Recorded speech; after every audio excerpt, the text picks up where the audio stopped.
I don't know if y'all saw that Harvey Weinstein's conviction in New York got overturned.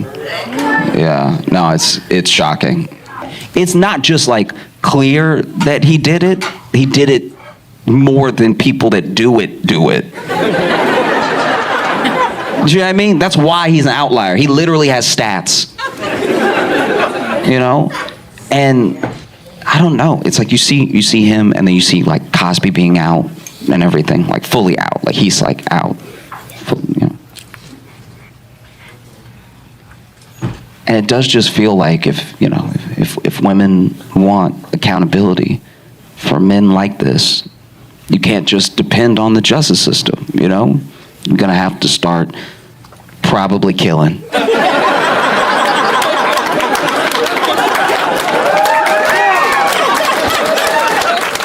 I really don't see any other way. I'm like, I have a vested interest in you not killing. I'm a man, but still, I don't know. It just seems like there's no way around it. You know what I mean? And honestly, if you did start killing, right? If you started killing a lot of the bad ones, then you could probably believe us when we say we're the good ones. Like, I'm alive. Isn't that proof?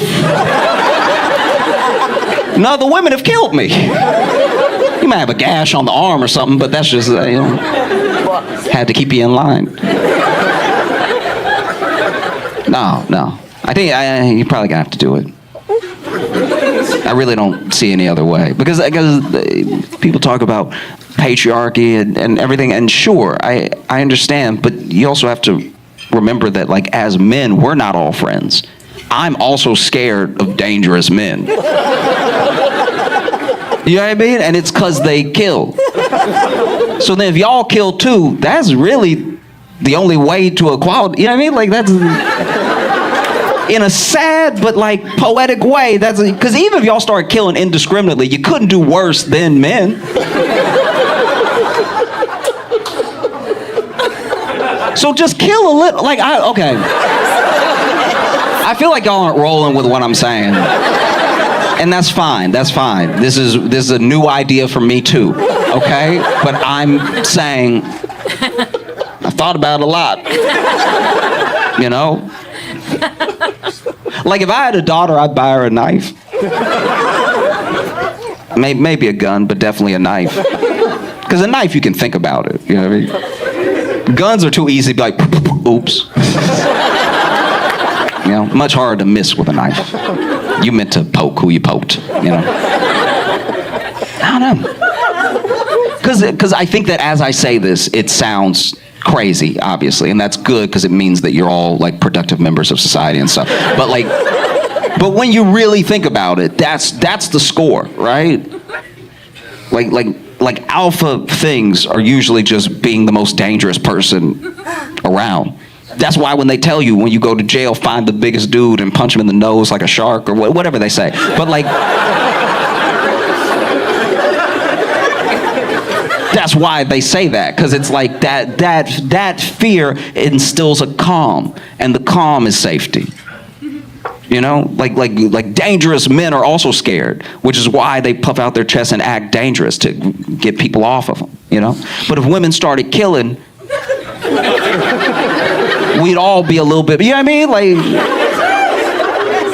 there'd still be catcalls, they'd just be quieter. Do you know what I mean? You pass by, but then they see that you brandish it, right? They see you packing, and you packing low, like you got a sawed-off shotgun, just out in the open. And they're like, that ass. That was him. That's.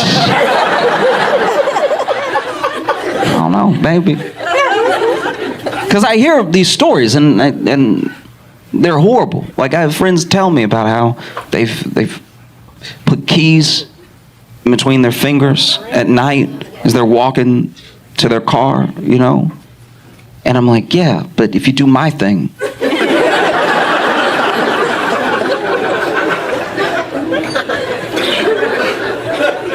Y'all are acting like I'm being unreasonable and I'm trying to help.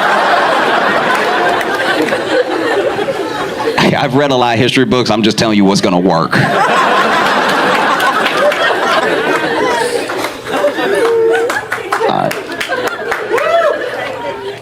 I'm just saying, level the playing field of general fear, and in a weird way, it might be a better world.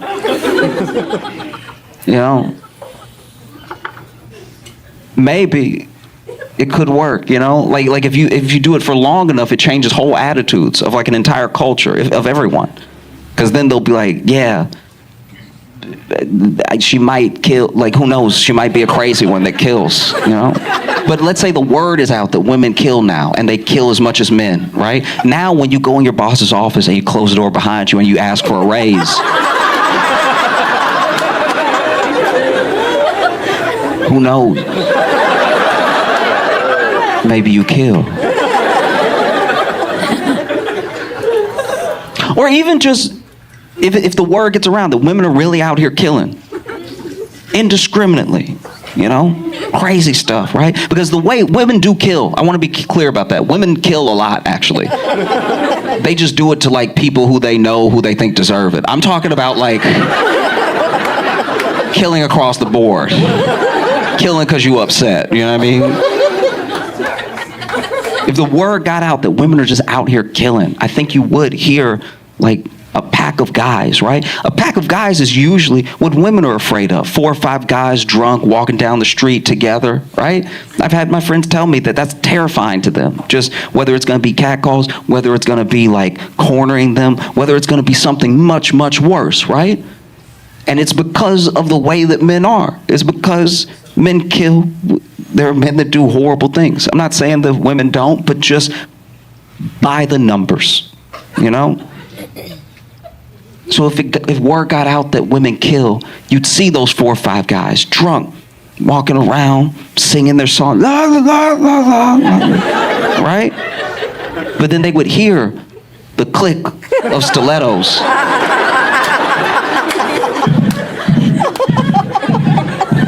They look at each other like, bro, run!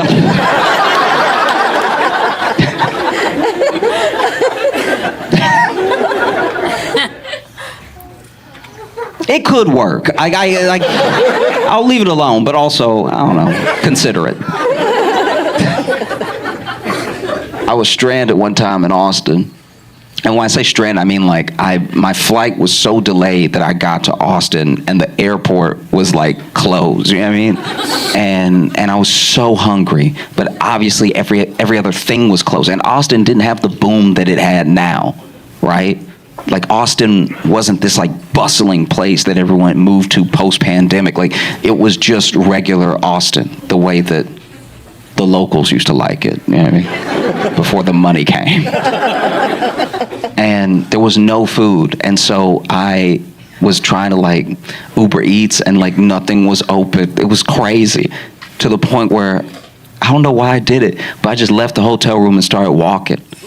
I was like, maybe I can just find something on foot, right? And I went down 6th Street, and like 6th Street was closed. That's their Vegas. That strip of 6th Street is like everything's happening at some point, right? But it was so late that it was early, you know what I mean? And so I was walking, and finally I passed this taco truck, and I was so excited. I was like, yes, finally, food. Because this is now an hour and a half at least after I got to the hotel, which is at least 40 minutes after I landed. So I've been hungry for a day.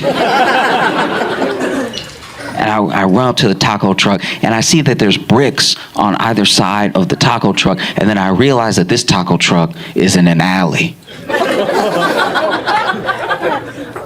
I don't know if you've ever had alley food before, but it feels illegal when you ordering it, because you're like, why aren't you out? Do you know what I mean? Because I don't even know if I can describe this efficiently enough. The taco truck was basically just like, hey. It wasn't even jutted out or anything. It's literally like in the alley, like, hey, we got tacos. If you hungry. And there's not much space in the alley either. Like I'm leaning up against brick, trying to be like, yeah, let me get a carne asada. I order these tacos. I eat them, and they They taste different than I've ever, they're different in flavor than I've ever had before. These are truly alley tacos. I found out what that meant with them. Like, and maybe I wouldn't have even noticed if the packaging had been different. Maybe if I wouldn't have even noticed if this was a parking lot, I'd be like, all right, they're a little dry, but whatever. The fact that it was in an alley, though, I was like, no, I'm gonna die. I got a cactus taco. I remember this like it was yesterday. I got a cactus taco. I got, what was it? I got all vegetarian stuff. I got a cactus, I got a mushroom, and I got this like fried, I guess a fried mushroom as well. And so it was like cactus, regular mushroom, fried mushroom. And I ate all 3 tacos, and they very much taste like the middle of 2 buildings. And like, even as I was eating it, I was like, this flavor is floor. This is crazy. If I had eaten even 24 hours ago, I would not be eating this right now. But I was like, and I ate it, and I walked back to my hotel, and I laid down. And as soon as I laid down, my stomach was like, don't fall asleep. No, we gonna be up tonight. The worst part is that I had like a roommate in my hotel room because I was there for a festival. So I had a roommate in my hotel room who had got in the day before, so he didn't have any of these problems, right? He's like trying to sleep, and my stomach keeping us both awake. Every time he sort of dozes off, my stomach is snoring, right? And I got so sick, and it was a type of sick where you're not even like throwing up or anything. I was just sitting there sick, right? And I really thought I was gonna die because I started sweating. I was like, that shouldn't happen. It's not hot in here. That cannot be pouring sweat out of my body right now. I clearly ate poison. And he's like, where'd you eat this taco? I was like, it was in an alley. He's like, you ate alley food? He said it like it was a thing he knew about. Like alley food was just part of life. I was like, I didn't know it was alley food until I was in the alley. Don't judge me. I haven't eaten in 36 hours. And then I was just sweating to the point where I thought about going to the hospital. But I didn't out of embarrassment. I was like, I don't want to go to the hospital now and be like, yeah, I think I had some bad tacos. They're like, where'd you eat? I'm like, oh, in an alley. Because I'm not going to lie, at that point, I feel like the hospital going to turn you away. Like, I feel like, no, we're not saving him. We only take care of people who don't deserve what happened to them. And so I was sitting there, I was really like pouring sweat, feeling so sick, wishing I was gonna throw. Like you almost pray for it. And I was just sitting there, and I turned to my buddy, who's very annoyed with me, because I'm not proud of it. But after a little while, like after the first hour of stomach rumbling, I did start moaning, and and both of us hated that. Like my stomach was like, and then I was like, oh.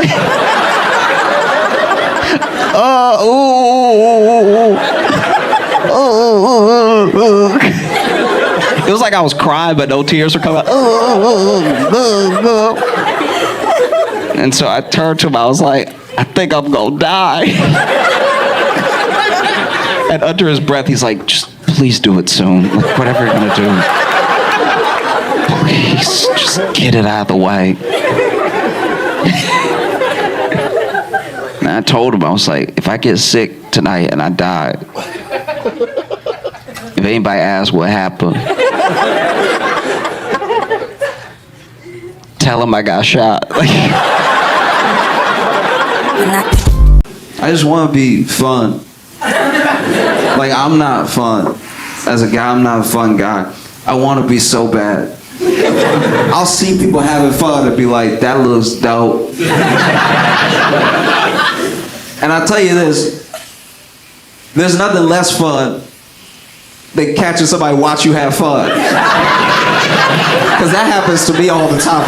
There are times where I'm standing to the side and I'm watching somebody have fun. And no matter what you're doing that's fun, if you catch somebody watching you have fun, you stop. You stop immediately what you're doing. You'll be having fun. Whether you're dancing, you be riding go-karts, whatever. And then if you just see someone off to the side like me, like, yeah. You look like you're having a good time. You were immediately not having a good time. It's the worst. It's so bad. I hate it. I don't like being the one to do. I didn't know that when you at a party and people are dancing and you are not dancing, you watching them dance. I didn't know you're supposed to move your head to the rhythm. I didn't know you're supposed to move your head to the rhythm side to side. I didn't know that's what we were doing. Like when people are dancing and they're over there, you're like, yeah, I didn't know it was that. I've done two very off things. One, I didn't know I was supposed to move my head if I was watching people dance, and I was supposed to move my head to the beat. So one time there were these people dancing, and then they caught me watching them have fun, but I was being completely still. And that is also heroin. You know what I mean? Like you really getting it, and then somebody off to the side against the wall is like, yeah. Keep doing that. It's very upsetting, you know? And like I said, I didn't know we were supposed to move our head side to side. So then there was another time I was like, okay, I'm supposed to move my head to the beat. So then I was moving my head to the beat, but I was going back and forth. And that is also unsettling to watch. You're dancing, somebody's like, yeah, to the rhythm, yes. Yeah, get it, get it. I just want to be fun. I want to be fun like, Brazilians are very fun. Brazilians as a people, they have incredible music, beautiful dancing, they're beautiful people and they know how to have fun. I read about a guy who was so fun. This guy partied for 4 days straight. 4 full days of party. He partied from New Year's Eve well into the new year. So first and then 3 days. He partied for 4 days straight without realizing he had been shot in the head. That's a fun guy. That's a very, very fun individual, you know? This dude got shot in the head and went to more parties and was more fun. If I get shot, I don't know about y'all, but if I get shot in the head, I die, all right? Maybe that's just how I was raised, but like, I don't get shot in the head, keep carrying on twerking. I go to another plane where the mortal coil cannot follow, all right? This dude got shot in the head and went to more parties and was progressively more fun per party. If I get shot in the head, that is everybody's problem. I'll tell you that right now. If I got shot in the head tonight, we are all going to the hospital. Please believe me. And I will be calling out individuals if I see you trying to peel off. I'm like, no, Cindy, I need you. This man was shot in the head. And we don't even know the circumstances of him getting shot in the head. I was reading about it. Nobody knows this. Okay, I came up with some theories because no one knew.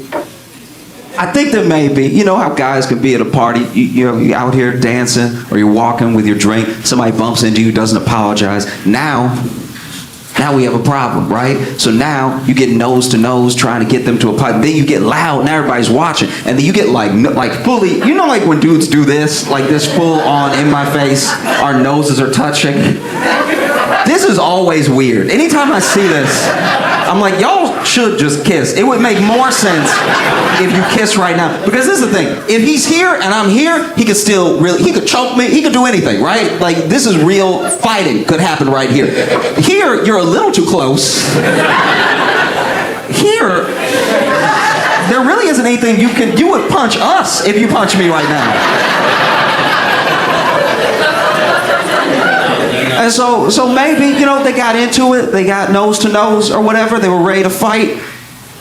And then maybe this dude was like, what you gonna do? What you gonna do has got more people killed than any other sentence in language. It goes, what you gonna do, followed closely by, I wouldn't take that if I was you. It's like, those two are deadly, right? So then, maybe he goes, what you gonna do? And then the other guy pulls out a gun and shot him in the head, and then he went, rude, and then walked about his business, because clearly it didn't matter. He had been shot in the head. The head is where they keep all the brains. I don't know how this man was shot in his head.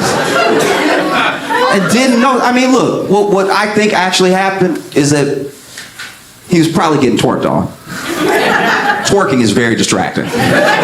If you're getting twerked on by the right person, you won't notice anything else happening in the room. He was probably like, girl, you getting it. Oh my God, you really getting it. You really getting it. Don't worry about that. This was a loud noise, baby girl. Keep doing what you do. Oh. No, it's wild. They asked him at the hospital. When he finally went to the hospital, they were like, you've clearly been shot in the head. What did you think happened? And he was like, oh, I thought I got hit in the head with a rock. That's the most shot in the head thing to say I've ever heard in my entire life. You know, like when you at a party and you having a good time and everybody just starts throwing rocks? You know that common occurrence that happens at every party where everybody's having fun, we're all dancing, and then that one guy goes, pebbles for everybody. You know that thing that happens all the time to each and every one of us. Thought you got hit in the head with a rock. What? Only reason he went to the hospital is that his arm was spasmic. But he didn't even go right away. He was probably getting twerked on in the moment. It was like, girl, keep doing what you're doing. Keep doing what you're doing, girl. You're really getting it. Oh my God. That's amazing. Everything you're doing is great. They finally stopped dancing after like a day. I don't know. And then she was like, where do you live? Let's go back to your place. He was like, girl, I live over there. And she was like, where? He's like, I'm pointing right at it, girl. She's like, what's wrong with your arm? He's like, oh, this been happening for 3 days, girl.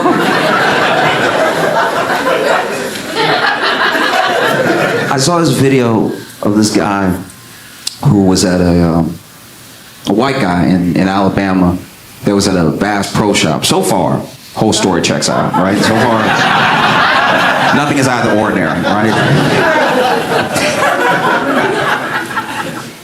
And this dude is very much on drugs. I don't know what drugs, but I know drugs, right?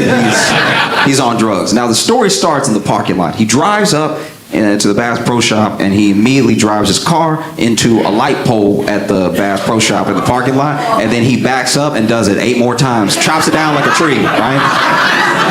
And then he gets out and walks in the Bass Pro Shop. So you already know my man is ready to play. And so walks in the Bass Pro Shop. The video starts where it starts, so I don't know what happened in between. I don't know when he got naked. All I know is this dude.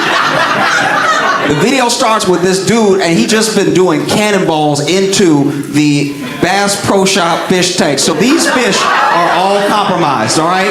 So he is doing naked cannonballs over and over again. And I like this thing. I'd like to think they called the police when he got naked, but maybe they didn't. Maybe they were like, let's see what he does. And so my man is just climbing up, dunking, and then you can tell he's on drugs because he's speaking drugs, right? Because then in the video, he swims to the front of the tank and he's like, and when I heard that, I was like, that's drugs. That's not the native tongue of any land. And so the police come. So now we're going to switch for a second from people recording him on their phones to the police body cam, right? So police show up. They see him in the fish tank, and they see him. He waved to them.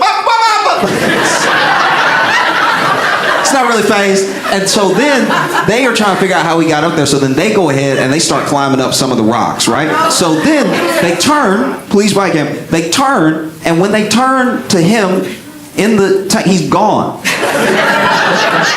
And so you're like, okay, he on drugs, but is he magic? Because that's a different situation. Can you imagine if a magician is on drugs? David Blaine already liked that. Imagine David Blaine on drugs. That'd be a problem. Make you feel like you on drugs. And so then he's gone. He's gone because even though he's on drugs, he had the presence of mind that, hey, that's the police. They probably won't talk to me. And so then he jumped out of the tank. But the tank is like 18 feet high, right? So this man naked jumped out of the tank just onto the ground and he landed Family Guy style, right? So this dude has knocked himself out on the ground, right? And he laying over here like this, like he just fully passed out. And you can even hear a cop through another cop's body cam turn and he's not there, and then they see him on the ground and you hear another cop go, oh shit.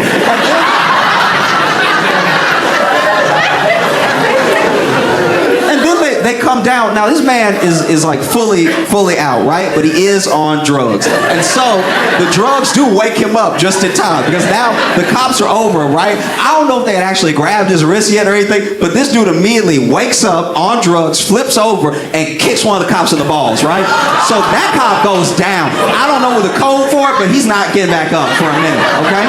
And now the cops all have bent knees because they're like, okay, we got a live one here. Like, he got a lot of fight in him, right? And I almost never feel bad for the police, but in this instance, I'm not gonna lie, I feel pretty bad for those officers because they try to catch a dude who is on drugs and naked and wet, so he is very hard to catch. Basically impossible. Because every time they grab this man, he over here like, no, no, thank you. Oh, no. No jail for me, no. And he's slippery as a fish, so they really can't get a hold of him. No, no, jail doesn't feel nice. No, I don't want it. And it's horrible, because then there's really nothing to grab. And I'm telling you, because he was naked in the tank and we saw it, there's nothing to grab, right? So they are fighting to catch this dude. They finally get a hold of him because I think they just been drying him off this whole time. You know what I mean? Through the entire scuffle. And they finally get him handcuffed and they're walking him out. And as they're walking about, this is back on people's phones now. As they're walking about, he walking past people who've been recording him on their phones and he's going, bah, bah, bah, bah, bah. Now this next part is not on camera. I had to read about this. They take him outside, they put him in the back of the cop car, and this is the first time where even though he is on drugs, he's not having a good time. Because now he in the back of the cop car going, this feels unfair. And then on drugs, he starts kicking the door, and because he's on drugs, even though he got a naked, wet foot, he is so strong that he is kicking the car door so hard, he is warping the metal, right? And I saw that, and I was like, he must kick that cop's dick off. Like, that's horrible.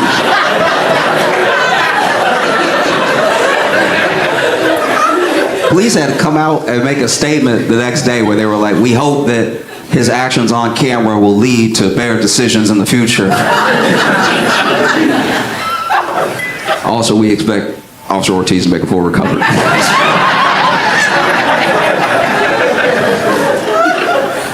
I try to be a good friend to my friends with anxiety, because I have anxiety too, but like, it's hard to really be there for someone with anxiety because they're right. Do you know what I mean? Like, if you ever really listen to an anxious person talk, they're making some very salient points. Like, their points are actually so good, it's starting to jack up my anxiety, because I was like, fuck, I didn't think about that. Oh no! That's the worst.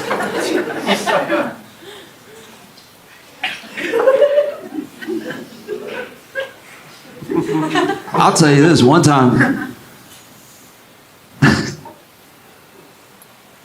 a friend called me. And he was not doing well at all. And he was telling me how he wanted to, end it and everything. And then just started describing to me everything that was wrong in his life. And as I listened to my friend, I realized that we had the same life.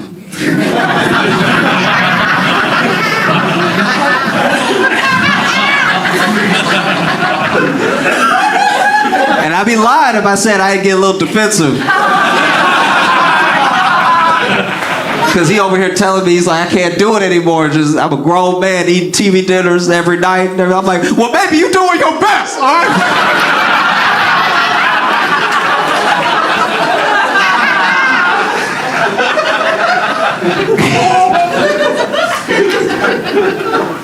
It's like I'm doing open mics every night to a bunch of people who just feel like I'm bothering them while they try to watch the game. I'm like, well, maybe you gonna get better one day.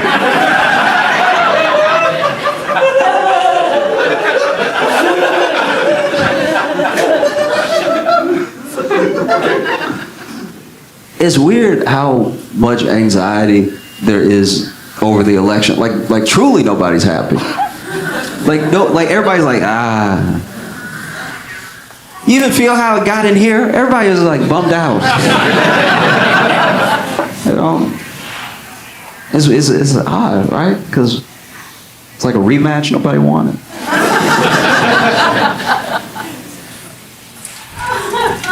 It feels really, really crazy. That's why, if I'm being honest with you, I try to think a lot about how to solve big problems, right? And I'm not a doctor. I'm not an engineer. I'm not even helpful, all right? But I think about how to solve big problems.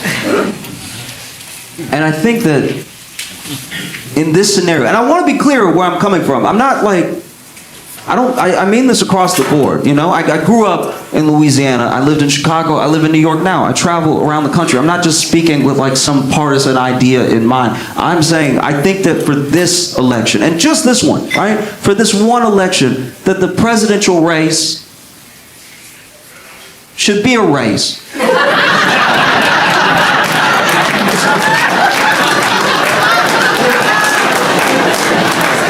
Because no matter who wins, I think we will be more astonished than upset. You know what I mean? Like, no matter who wins, we're gonna be like, I didn't know he had it in him.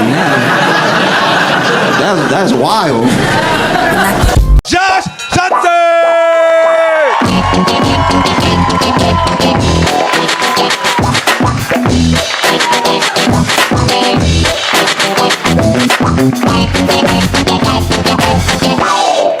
Cool. How y'all doing? Everybody good?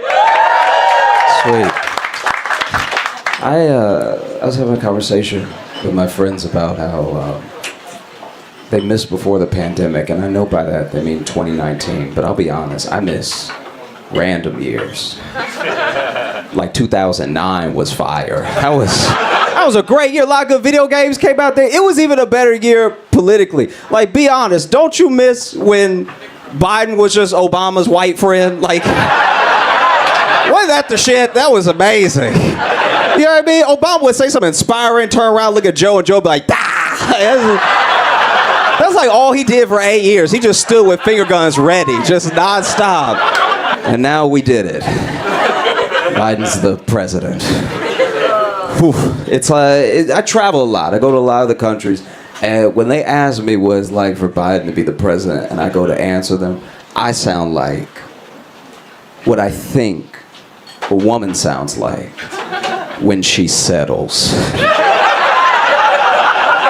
know what I mean? Because they'll ask me what it's like to have Biden as the president. I'm like, he aight, like, he trying, you know what I'm saying? Like, you give him his little applesauce, he go to work, you know?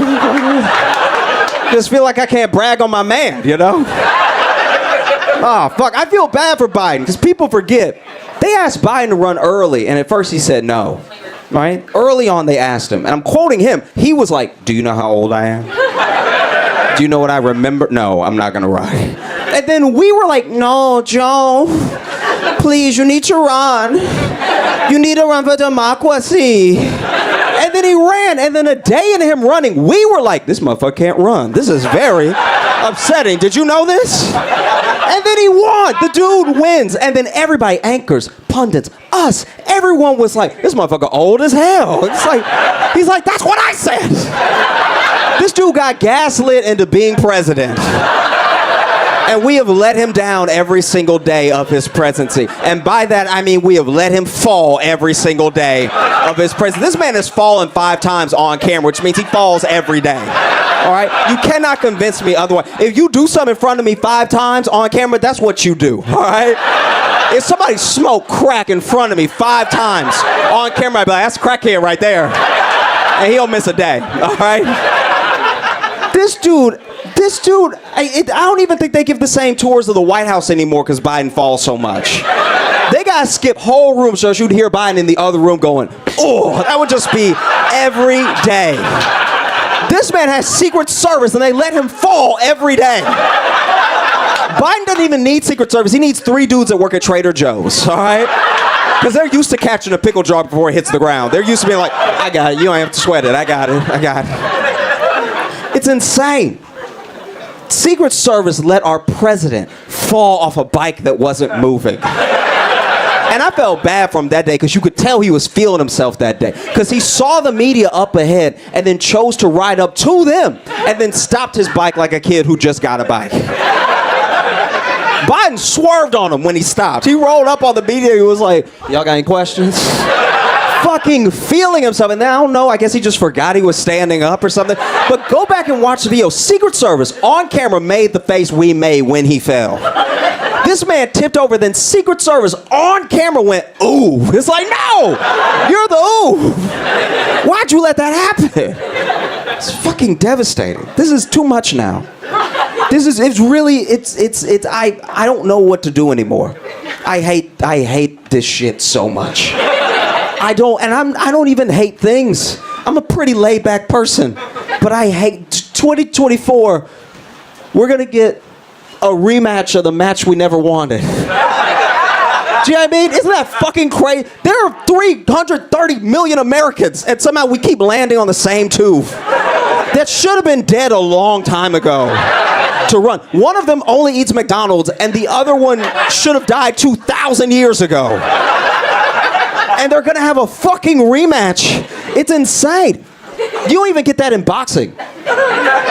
Biden versus Trump is the boxing equivalent of digging up Ali and making him fight Jake Paul. It's like, who wants to see this shit? Why does it keep happening? It makes me, and then people are the worst now. We used to be fucking chill. We used to all band together and be ignorant about similar shit. Like, I'm not trying to dress up America like it was a paradise before 2016 or anything, but genuinely, we used to just go out into the world together as Americans and be ignorant as fuck. You know what I mean? And now it's just, we're fighting everything is something. That's gotta be exhausting. That's weird that everything, no matter what it is, Bud Light. If you are freaking out about Bud Light, you should be fucking drinking a Bud Light until you don't care about any of this shit. That's insane. It's weird. And people hate each other so much like it's a team. It's not a team. A team would be fucking interesting. You know what I mean? I watch Miami versus the Celtics. I'm like, I can get invested. You know what I mean? Republican, Democrat is the dumbest shit I've ever watched. People who just like fully identify as one of the part. What kind of loser just walks around all day just proclaiming what a Democrat they are? You know what I mean? What kind of fucking moron just walks through, well, as a conservative? It's like, just be a person.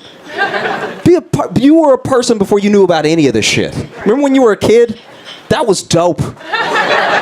Kids have no politics whatsoever. Their politics are fucking cooties. You know what I mean? Be like, I think that bitch nasty. You know what I mean? Like, that's the most hateful rhetoric you'll get out of a kid.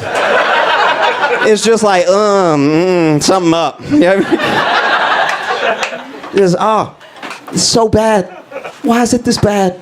And people get so mad that they get shit wrong. Look at the pandemic. We were the only country that politicized the pandemic. Every other country was just like, are you sick or are you not sick? And of course, then some other countries copied us because they have no personality. And they're just like, I'm not saying we were the only country that did it, period, but we were the first to do it and we did it the biggest, you know? Like, other countries, it was just, are you sick or are you not sick? We were the only country that were like, wow, cuck. Didn't know you need daddy's jab in you. It's fucking insane. It's fucking wild. I don't know how to deal with people anymore. People got so mad during the pandemic about the vaccine that they switched it. They got it wrong. Have you noticed that? The vaccine is Trump's. Like, he gets credit for the vaccine. It was distributed while he was still president. He was the one that had the idea of streamlining it and trying to make them outbid each other to get a contract. That was all him. But everyone who takes the vaccine hates him too much to give him credit. And then his fans don't want it. How did we get here? That's literally so crazy. That would be like if Thomas Edison was such a polarizing figure that everyone who hated Thomas Edison was sitting in a fully lit living room at midnight being like, I just hate that he's a capitalist. Like, it just doesn't sit right with me. And then everyone who loved him was just sitting in the dark like, light is fucking gay, dog. Yo, I see during the day like the Lord intended, all right? Don't come at me with that weird shit, you know what I'm saying? You just want to see whenever you feel like seeing, that's not natural, all right? All right, that's not in the Bible, okay? No. It's too much now. We have to get a handle on ourselves. Some of it isn't even us. You realize that, right? A huge amount of the internet is just fucking bots. It's just bots that have some person behind them that wants something, so it interacts with you like a person to piss you off to make you do something. That's a lot of the internet now. So sometimes you're just so pissed off and you're arguing with someone online. It's not even a real person. Like, really think about that. So many times it's not a real person, you know? Sometimes it is. Sometimes it's a public figure that pays $8 for a verification. Like sometimes it's a real person. But even then, you're not yelling at the person. You're probably yelling at the person that manages their account. None of this shit is real. None of this like hate. None of this like vitriol. None of it's coming from like a sincere place. There are a couple assholes. I'm not gonna act like assholes don't exist at all. I've met some. Met some on the street. There was a guy on the way here who said, I love your shoes. And before I could say thank you, he was like, not. I was like, all right, that's just a demon out to spread hate. Okay. But a lot of it's not real. Just please remember how much of that shit is not real. Don't let it affect you. I'm trying to be on it less. I'm trying to just be on social. I'm starting to feel like the internet was a bad idea to begin with. Like Google's good. You should be able to look stuff up. But I'm just talking about like social. It's makes you feel bad about yourself, your life, where you're at. All this stuff makes you interact with people poorly. It makes you judge yourself, judge everybody all the time. And it ruins fun things.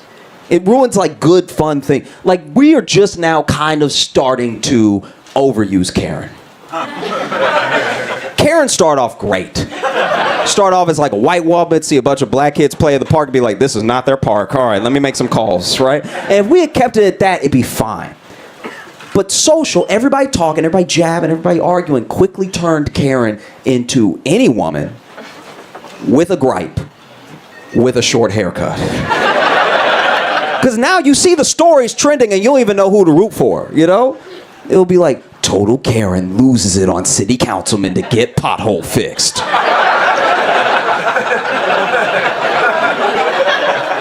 Well, nobody likes potholes. And this is the particular manager you would want to talk to in this situation. Sounds like she played it by the book, I'm not gonna lie to you. Total fucking Karen loses it on American Airlines when she gets kicked off flight because they overbooked it. Well, that could happen to any one of us. So we should stand up for her. This is pretty bad, right? Total fucking Karen bitches out when she gets hit by drunk driver. It's like... All right, see how you took a fun thing and you made it bad? You know? And this is the thing, too. I get the world's not fair. It's not.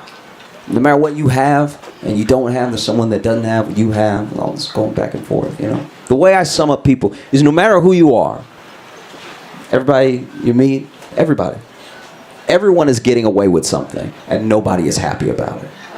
That feels fair, right? So I'm not up here being like, oh, poor men or anything like that. I'm just saying it makes me sad that dick has like no market value.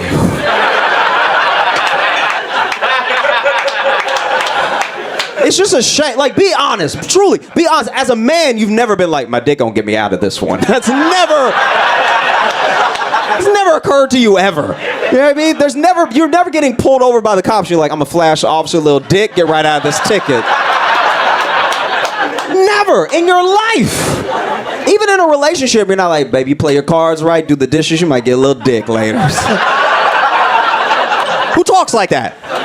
That's insane. You think back to the beginning of the pandemic, it was a terrifying time. A lot of people losing jobs, getting laid off left and right, business closing. My buddy lost his job.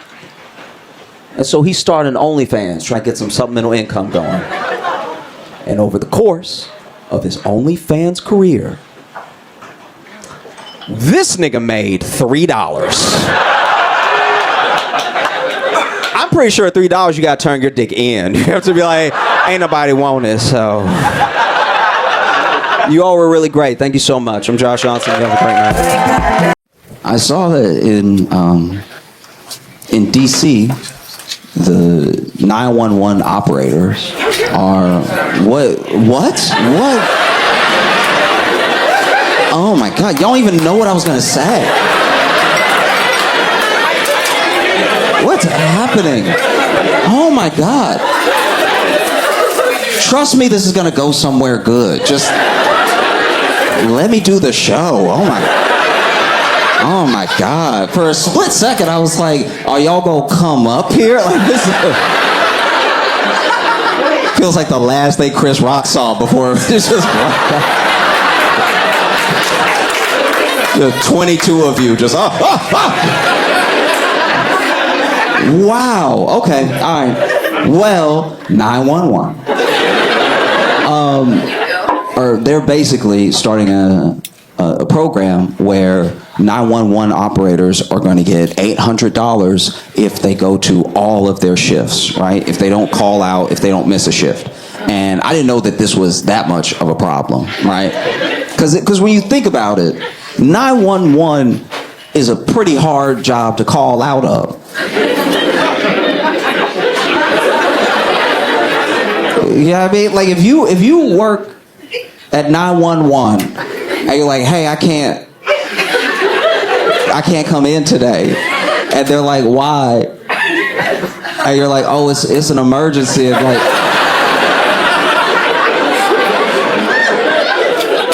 oh, tell me about it. Tell me where. No, it's personal. But yeah, apparently that's been happening. Apparently there's been very, very few shifts that have been like, did you call them or something? This is you were like,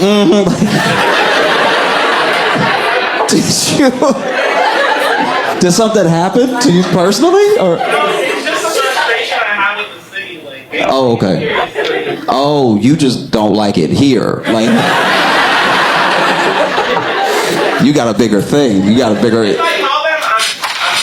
Yeah. But to be fair, when you call them, it's because you're finna die. Like this.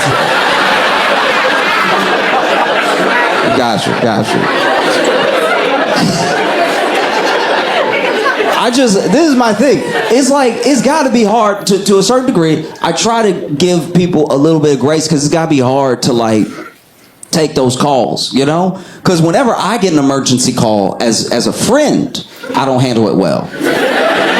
You know what I mean? Like when my friend calls me as if I'm 911, calls me as like, oh my God, I need you to come pick me up. I need your help. I'm always immediately like, why'd your stupid ass go over there to begin with? Like they're clearly still in the emergency. And I'm like, see, that's why I told your dumb ass not to go over there.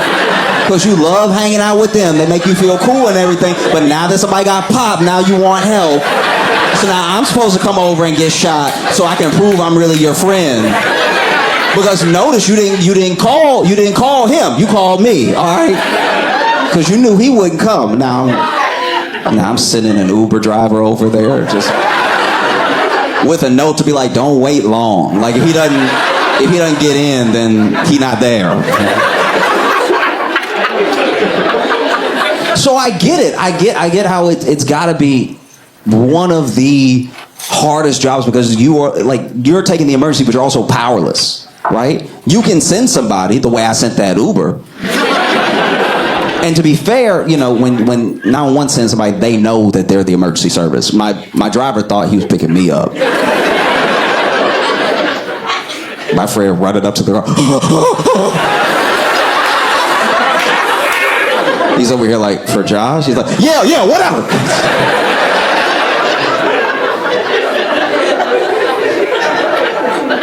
You know, so it's like you're in a tough spot because you are genuinely powerless to what's happening, and you must hear just the worst stories, just the worst things. You know what I mean? Nobody calls to chat. You know what I mean? Nobody calls 911 to be like, "How's your day going?" Does anybody ever ask you how you? You know what I mean? I will say that. Okay, I'm digressing for a second, but it does make me mad. As much as we are surveilled. Why when you call 911 they don't know it's you? Do you know what I mean? Like I get so mad. Like I've only had to call 911 a couple times in my whole life, and then they're like, 911, what's your emergency? Like, what? What are you talking about? What is my emergency? Who am I? And they're like, where are you? I called from a home phone. I called from a hard line. People don't even have those anymore. You don't know exactly where I am right now? It's like, no, we actually can't trace the call. Oh, okay. You want to come find? I'm going to kill the president. Can you find me now? Like, that's...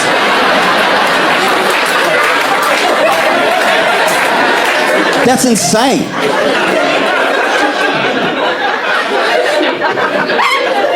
We can't tell where you are right now. We don't know. What?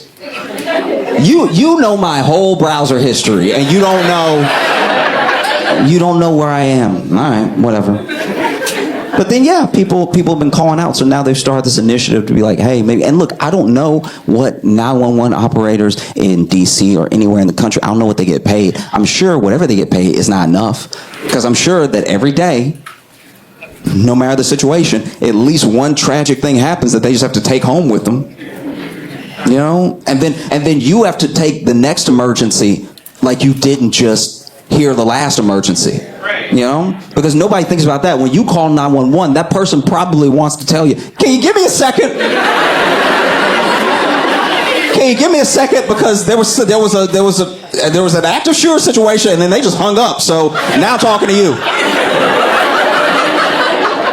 So I'm sorry. What's that about your chest pains again?"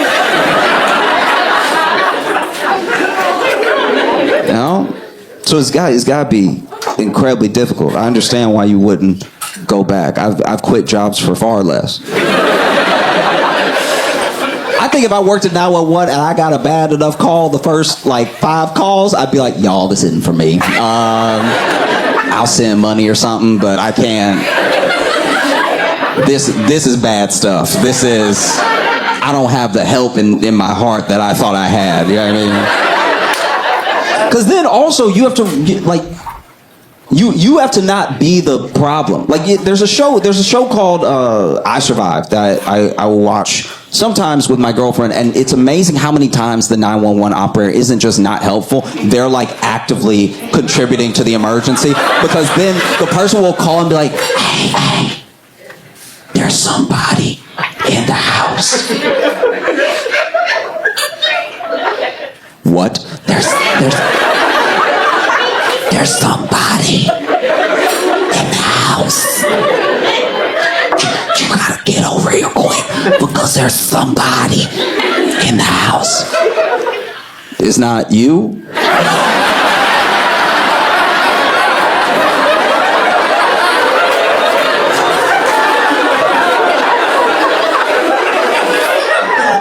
Somebody plus me.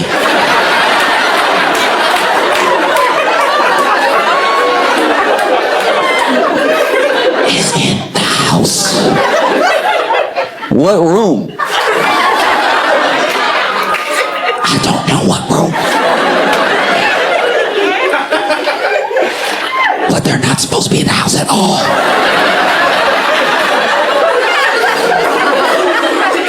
Speak up, I can't hear you.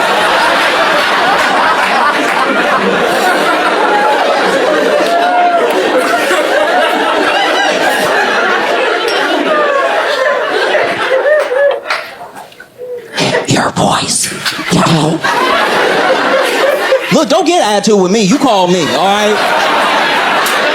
Don't get an attitude with me because you called me, all right? I didn't call you going, hey, how you doing? You called over here, okay? I'm sorry. Just keep your voice down.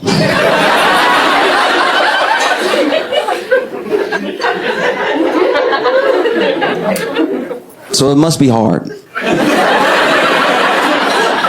It must be hard because you're trying to help and you could be hurt. Because then also you hear stories of people who were like, yeah, I called 911, but they couldn't hear me. So then they hung up. I'm like, how do you not have the good headphones? I'm talking about every 911 operator. I don't like that little thing that Halle Berry had in the movie. With the little mic and the little earpiece, and it was only on one side. No wonder they can't hear anything. I want them to have the big old cover the ear, cover half the head headphones. You know the ones that gamers have? You hear everything. When I play games, I can hear this kid's mom's footsteps in the hallway on the way to knock the controller out of his hand. Like you can hear everything.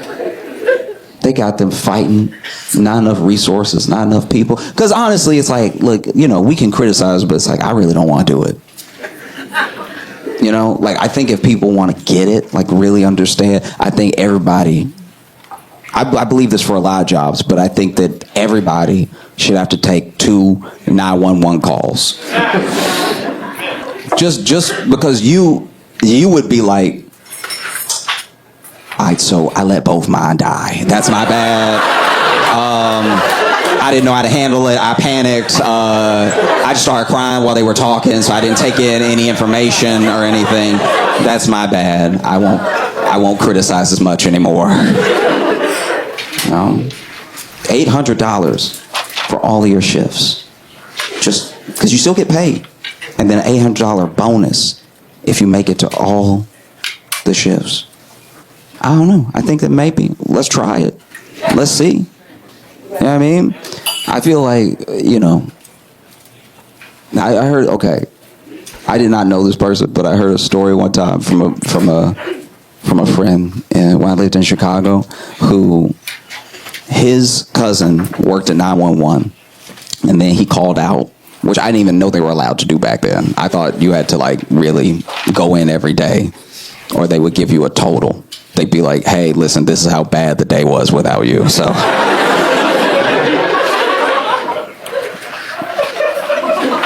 as an incentive to keep you coming into work, right? But basically, you know, his boy called out, and then while he called out, and then he okay, y'all are gonna judge me, all right.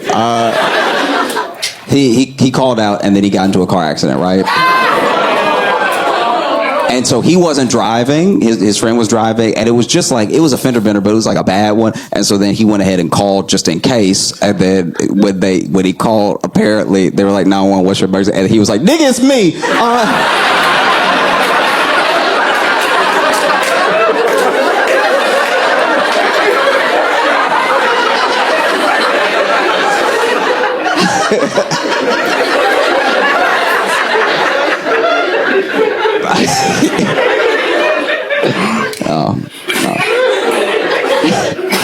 Must be tough.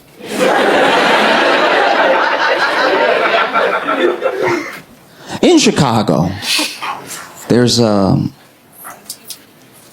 lunch lady that was arrested for stealing $1.5 million worth of chicken wings.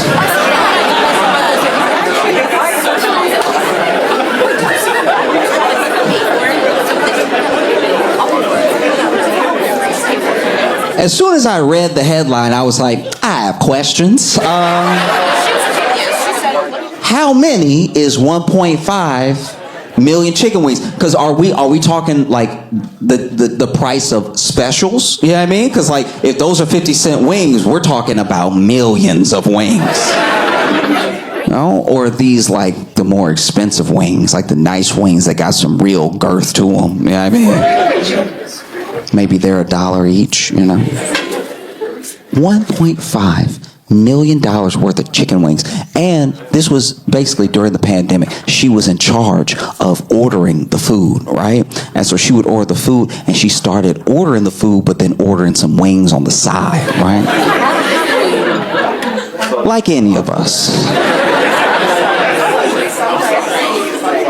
And so she started a whole hustle with these wings, right? And she drove the cargo van, so it was the perfect crime. She's the one ordering the food, and then she's the one picking up the food. So she was ordering the cargo vans, she was using the cargo vans after ordering the food. So she was basically taking the billing, but she was keeping the meat. No one knows where the wings are. Yet another mystery, right?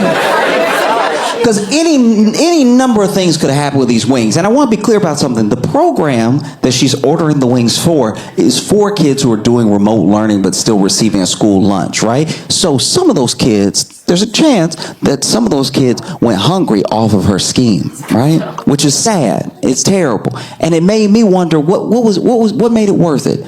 Getting all these wings, right? Did she have a side business? Yes. Was she going up to like a wing stop? Like, hey. Anytime somebody's a criminal, they whisper in my mind. Hey. You deal in wings, I deal in wings. I got some wings outside. Fell off a truck. You don't ask any questions. You make a little more money. And then Wingstop is like, no, we're not going to take your outdoor falling off of a truck wings. No, thank you. Nah, I'm good. And then she was like, okay. All right. I already have an offer at Buffalo Wild Wings. Because I'll tell you what, I have been to some wing places in my life where you eat the wings, you're like, this has been on the floor. Like, this is not good. There's no reason they charged a quarter, all right? This is bad. So maybe she was flipping them. Maybe she was going over there with cases of wings to like local restaurants, being like, hey, just go ahead, serve it to the people. They're good wings, right? If you buy wings off of her, you gotta be watching your dining room floor that night like, nobody dying, I guess it was some good wings, okay. Really made a deal. And then I had a friend point out that perhaps, she was doing some sort of Robin Hood thing where she knows, because she's been working in the system for, about a decade, that a lot of food goes to waste. Maybe she was ordering food to give some food away, which is fine. I'd like to believe that little, like, chicken wing Robin Hood type angle. You know what I mean? Like an angle where she just is out on the corner, deep frying in real time, just like feeding the hungry. Get over here, burn your mouth on this, But even in that scenario, you had to take food from a kid who was already hungry. And one of the reasons they caught her is that when they were checking the budget, they saw that the district was $300,000 over budget. You gotta be more careful than that. Like she ordered all these wings, I guess in the period of like a few months, which is gonna be noticed, right? And one of the reasons they caught her is because the schools don't order chicken wings.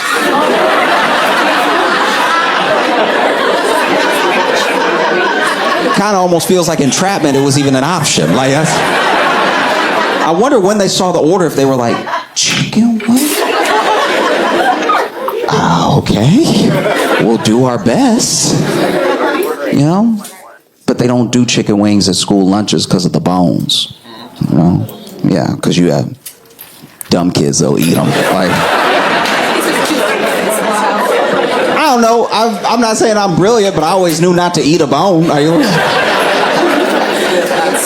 don't know why we coddling these children. Go ahead and, let the kids have some real flavor in their lives. We can't have flavor because there's one kid gonna try to eat the whole thing. Oh, it's annoying, but it is crazy because when you think about it, if she had just stuck to like chicken nuggets. She'd be running an enterprise right now. Because I'd like to believe, just me personally, that she was like a chicken wing kingpin. At 7 figures, you're doing something with those wings. You know what I mean? I'd like to think that, you know, she'd be showing up to the drop and everything. Looks like The Wire, but it's for chicken wings. She shows up with the wings. They don't show up with the money, you know? And she's like, oh, you don't have the money? Okay. Grab them. And then two, like, you know, 2 goons run up and grab the dude. And he's like, wait, I can pay. I swear I can pay. And then they make him put his arm in like a chicken wing, you know what I mean?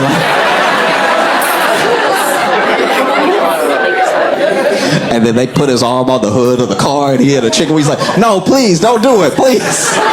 And then one of the goons just stomping his elbow, like just something that really hurts. They send him away. He's like, oh. Don't forget the money next time.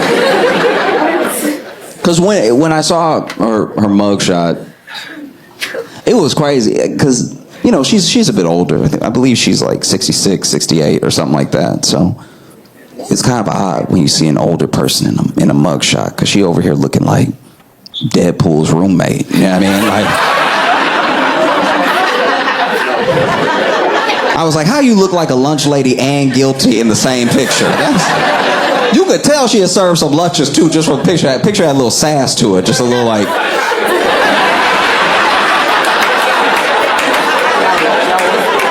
You can tell that's how she be looking at kids when they ask for an extra pudding or something.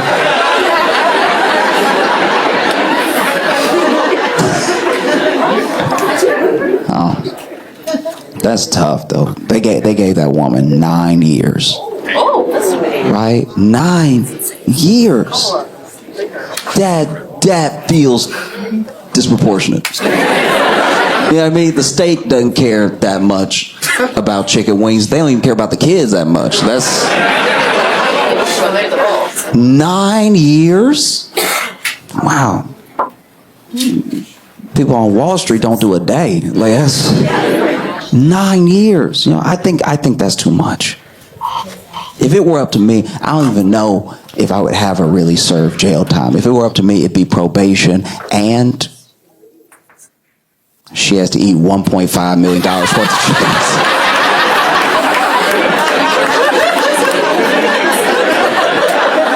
Oh, we know what you having for lunch for the rest of your life, ma'am.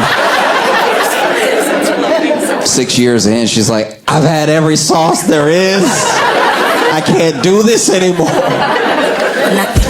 I've been thinking about this a lot. I think as guys, right? Like as men, I do think that we're like too confident in our ability.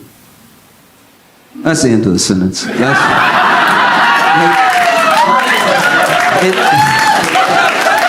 There's just like, as human dudes, there's no other species of male in anything. You could be a gazelle. A male, like gazelle. Do they make male gazelle? Anyway, you could be a male gazelle. There's no random day where you're gonna look at a lion and be like, he looked like he want to fight. Like, do you know what I mean? You know how every other male sees like an order to the world and functions in it? We're the only ones. It's crazy. It's crazy. We're the only ones. Maybe a female gazelle might fight a lion, and that's if the lion's already attacking her child. You know, she might step up, and even then, it's like 30%. So like, there's just some order to nature. I was hanging out with a friend. Turns to me, unprovoked. I had said nothing, and he goes, "You think you could fight a bear?"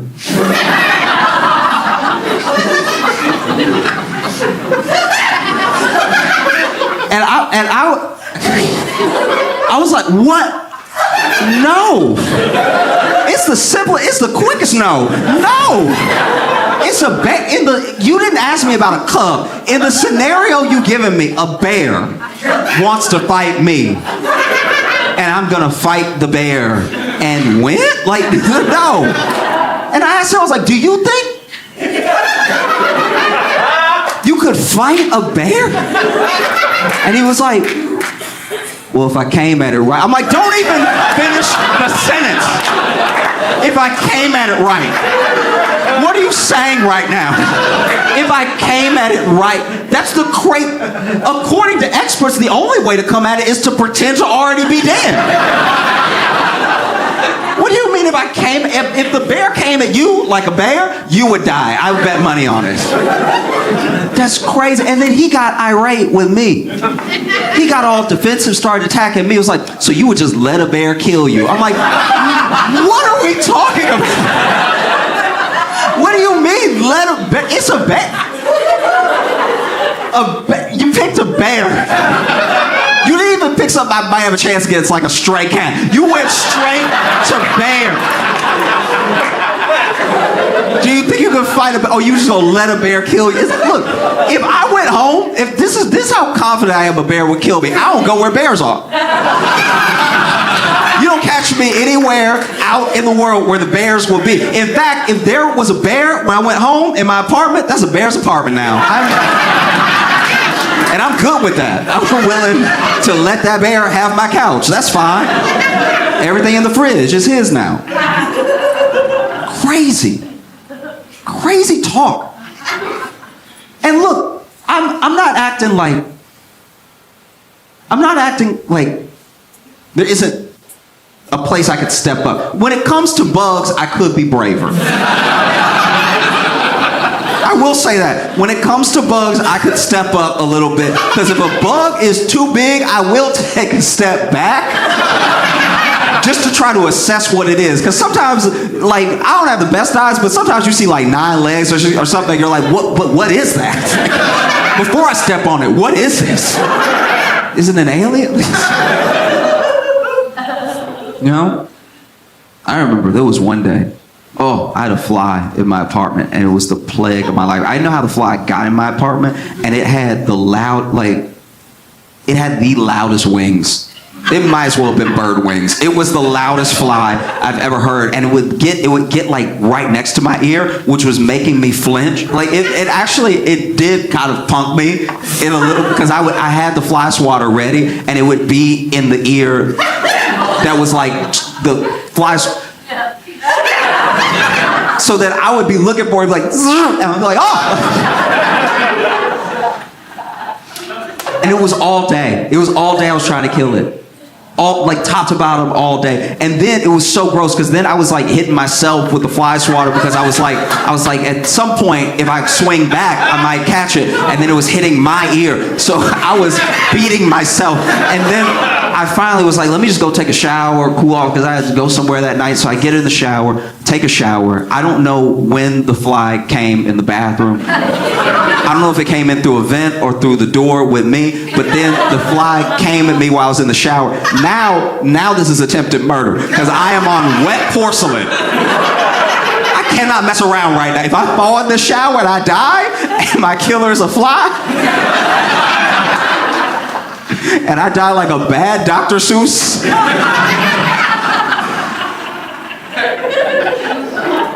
Anyway, I finished my shower. I swapped him off everything. And then I opened the curtain. It's right there. I'm exhausted. I'm naked. I'm wet. I grab my towel, and I like spin my towel. Get really tight, right? I don't even care if you believe me. It's one of the proudest days of my life. I spun my towel as hard as I could, and then I popped it at the fly, and right at the end, right at the tip, it popped the fly and killed it. And I'm not gonna lie to you. In that moment, I was like, I think I could fight a bear. Like, I do. I'm just saying, if I had a towel, I have a chance.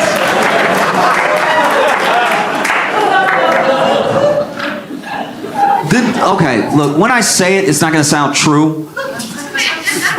But believe me, all right? I really thought that when I saw Drake leaks trending, it was gonna be music. I was so sure that it was gonna be music. I was like, stuff leaks all the time. Let's listen to this album before it comes out. And I know a lot of people thought that. I'm not alone. A lot of other people said, they were like, you thought it'd be music too. I was like, yeah, I thought it'd be music. And in case you don't know who Drake is, I don't know how, but in case you don't know who Drake is, he's a rapper. And in case you don't know about the Drake leak, so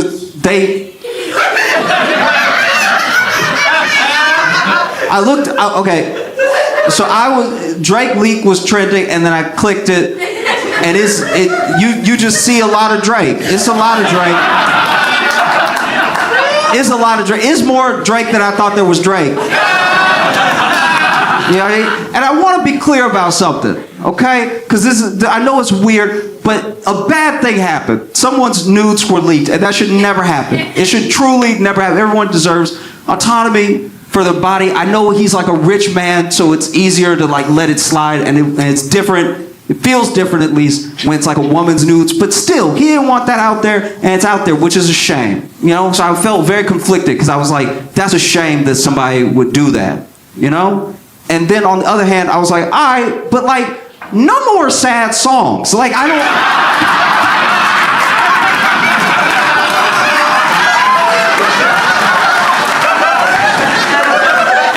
You know what I mean?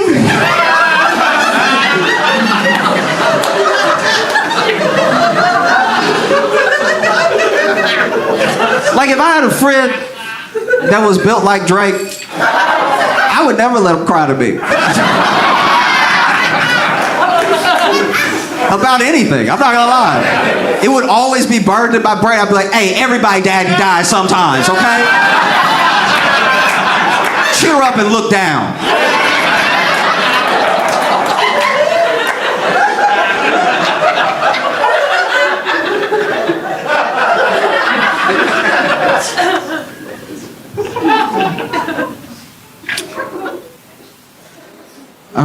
I read this report that they want to NASA's trying to make contact, you know, with some intelligent life, and we really tried everything. We tried so many different things, and we haven't just spent billions of dollars. If you count every country that's had success leaving the atmosphere, going into space, we spent trillions of dollars as a people. It's an endeavor that's been as old as the ages to like make contact and make sure, or at least find out that we're not alone in the entire universe, right? So they send out signals. They've used radio waves. They've used light, images, everything that they can think of. Every like telescopic endeavor's been tried. And so now NASA, I'm not even kidding, you can look this up. NASA's like, we gon' send nudes. We're gonna send nudes out because that might do it. You know what I mean? It's like, that's a big deal. We have not tried that yet. We've been out here sending old 1920s radio wave. I don't know, my baby. Like, we've tried all that stuff, and it didn't do anything. So let's send nudes and see. Wouldn't it be wild if it worked, though? Wouldn't it be crazy if, like, a month later, aliens landed and they were like, titties is all you had to say? I mean, if we had known that there were titties, that we would have come.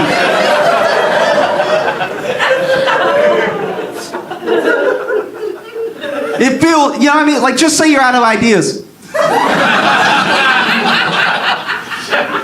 Smartest minds in the world. Smartest ones on the planet. And they're like, maybe this feels weird. And I know what I said before, and I meant that. But since they're already out, maybe send the Drake link, maybe, I don't know. And look, not out of context. Send a copy of Take Care. And send the Drake video and just see what the aliens think. They might come. They might be like,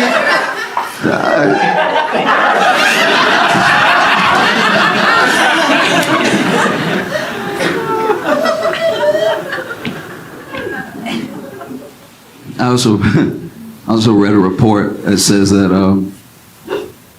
Viagra may lower the risk of Alzheimer's, which is kind of bad news when you think about it. Like, is that really what the world needs? Is just a bunch of old men, hard and aware?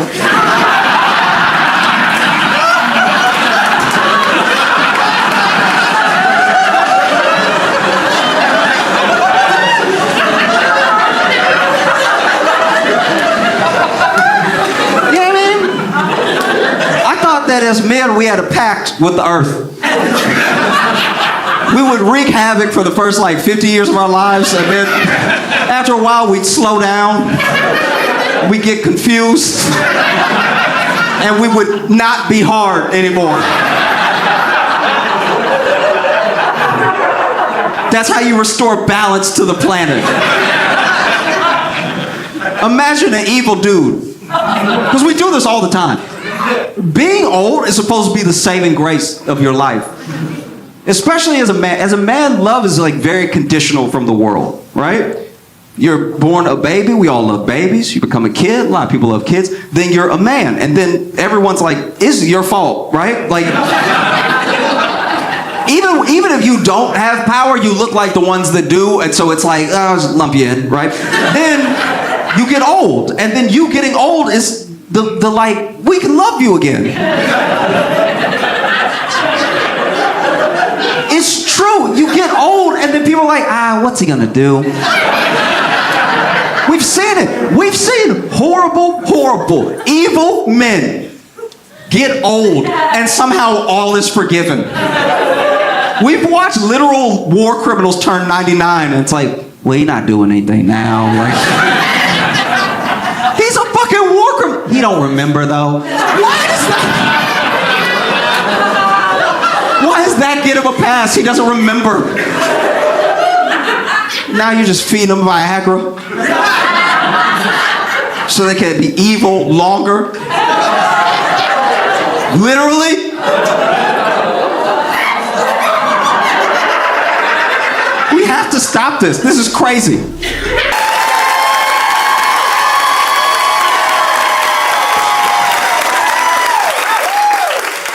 I've been loving getting to watch in real time the indictment of New York Mayor Eric Adams.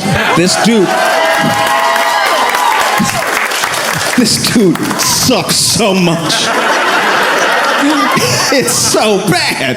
This dude sucks. I don't know who your mayor is, but be glad it's not Eric Adams. This dude is the worst. He's so corrupt.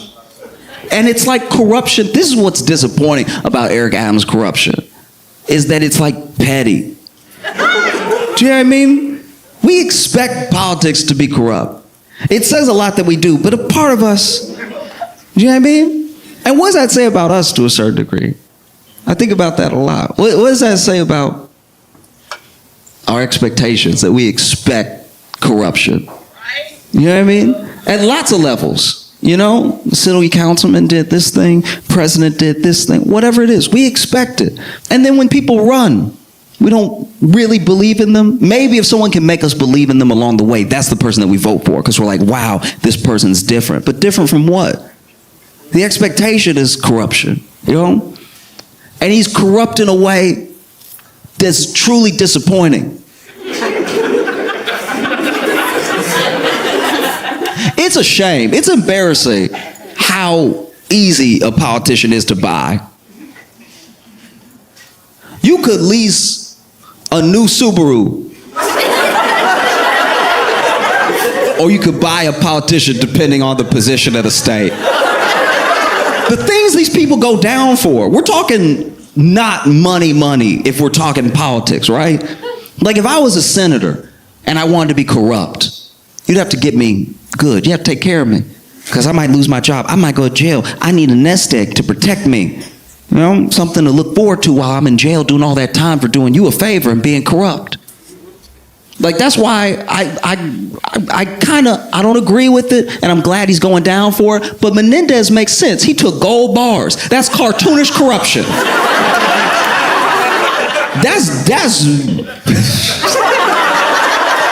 That is like full on 1950s cartoon corruption. That is New Yorker political cartoon corruption, to just take actual gold bars. Where do you get gold bars from? And then take the gold bars to do the favor for the person. This is what's funny about Eric Adams being indicted, is that New York City is, and this is coming from someone who lives there, and I do love it in New York, right? But New York is a dirty place, all right? Inside and out, okay? It's one of the more corrupt places. So to be the first mayor to ever be indicted with corruption charges in New York City, you gotta be one of the dumbest people who has ever lived. It's a city of corruption, and you got caught. That's crazy. Sometimes I can't believe it, you know what I mean? Like, I'm sure he couldn't believe it. He was like, y'all, this is what we do. How y'all gonna get mad now? I did the regular amount of corruption. I didn't even go overboard. I got some flights upgraded. Why would y'all? No, it is that dumb. This dude, Eric Adams' corruption is so petty. This dude about to go to jail because he let Turkey upgrade some flights for him. He basically is gonna go to jail for what is Delta Gold Medallion. Like, it's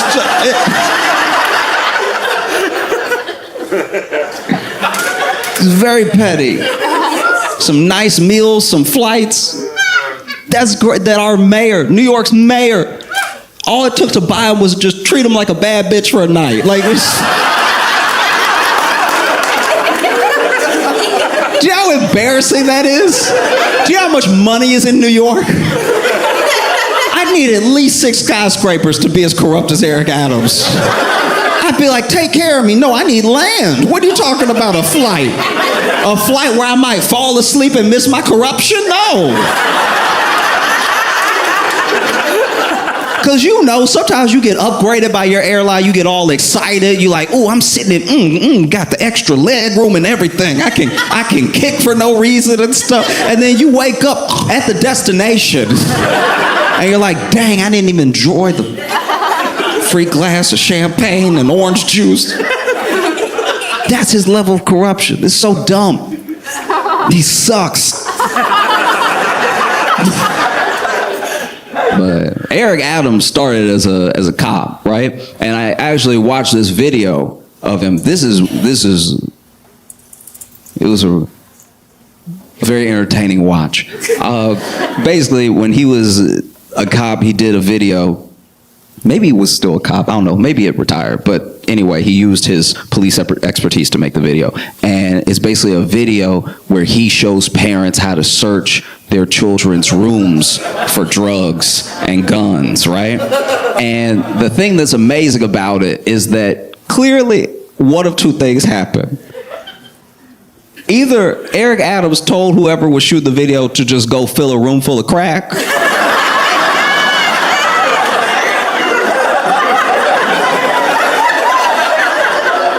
or Eric Adams kept using the same 6 crack rocks in between takes. Because he was pulling crack out of places that didn't really make any sense. Like, those, when you have crack, the intention is to smoke it or sell it. And where he was pulling, because then first of all, the room didn't make sense, because the room is supposed to be a child's room, right? But the room has stuff for a kid that's about to head off to college or somebody in preschool. Like, there's just too much going on in the room. The room makes sense if you were never gonna leave that room for 26 years. Like, it doesn't, the room did not make sense at all. So then Eric Adams would do weird stuff, like he'd be like, looks like a regular tricycle, right?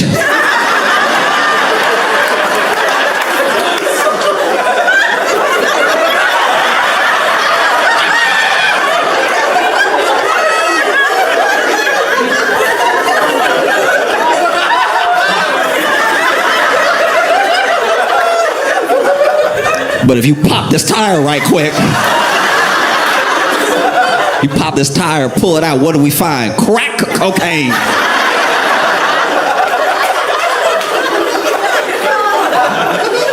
It was incredible. Like, looks like a regular doll, huh? But if you stab it in the back and rip it open, what do we find? Crack cocaine. And honestly, like, look, I even get the spirit behind what he's doing, but if your child is on crack, there will be other signs. Besides a heavy tricycle wheel.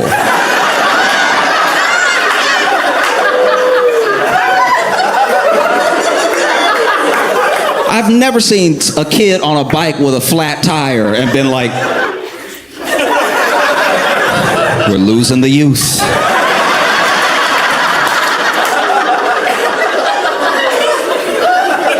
It's insane. This dude is over here going, a simple jewelry box. But if we open it, what do we find? A loaded gun.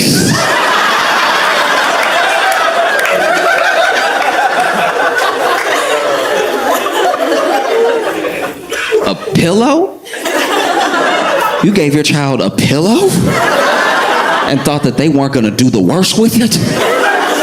You reach in that pillowcase, what do you find? A Glock.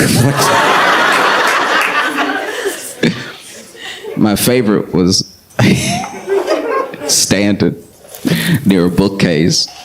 And he didn't say these words exactly, but the feeling that I got when I was watching him was just, you think your child reads?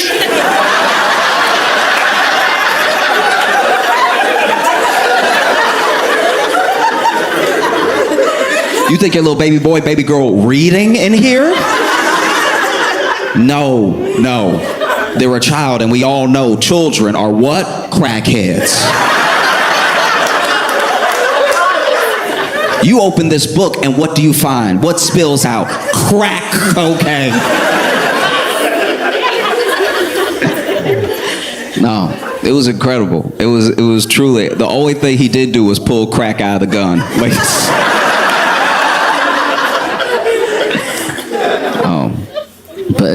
and I can't stress this enough. Eric Adams is like terrible.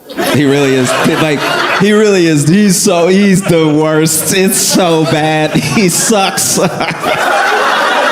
He sucks so much. You should be so glad he's not your mayor. Like, that's. Oh man. I'll be honest with you. I didn't do the research. I don't know who your mayor is. I just know it's not Eric Adams. So you got two legs up on New York City. This dude, first of all, when he was running, he was corrupt. This dude was running, and he was already doing stuff where we were like, if it's not illegal, it's weird. This dude told the story of, because he's a cop, and he reminds everybody all the time that he used to be a cop, right? And it depends, because he does a thing that's real sneaky. He's really good at it, right? Where he was a black cop. So in some rooms, he's black. In some rooms, I used to be a cop. And never the two rooms shall meet. If like...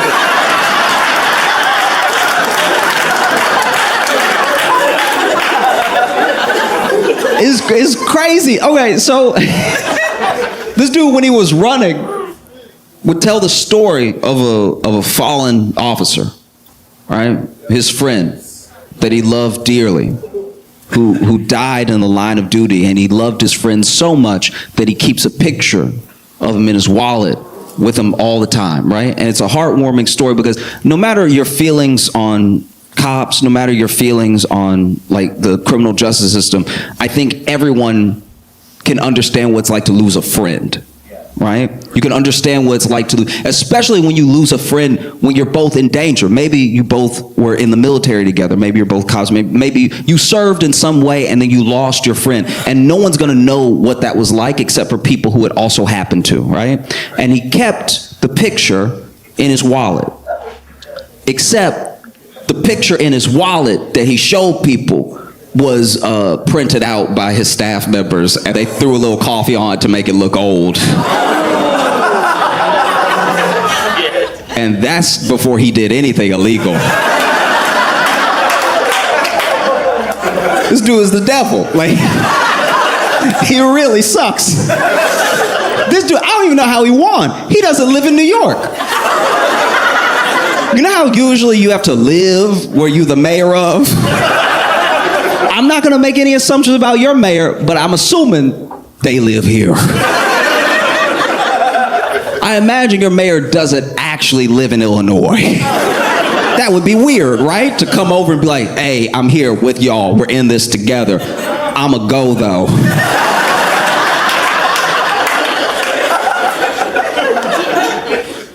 Dude lived in Jersey. And then it got outed that he lived in Jersey. And so at the last second, he had the New York Times try to help him cover it. And they did a profile of him at his house in Brooklyn that he was clearly walking into for the first time. It's like, this dude walked in. You could tell he had never been in there before. He over here like, and as you can see, my wall. If you don't have one, you gotta get one. All right, these walls are fire. This dude walked in, and clearly, whatever staff was trying to help him look like he lived there, I feel like they tried to like Ocean's 11 it and like did it a little too late, because they were clearly moving stuff into the place to make it look furnished, but then he probably called them and told like, hey, I'm on the way now, y'all gotta get out, because the apartment did not make sense. You walk in, and in the living room is the bed. That's an intern who had to drop the bed, like, as they, like, what?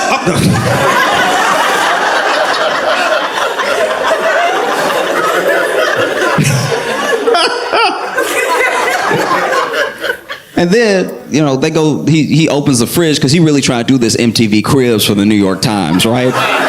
And so then he opens the fridge, and he's like, blat out my snacks, right? And there is way too much meat for Adams to be a vegan.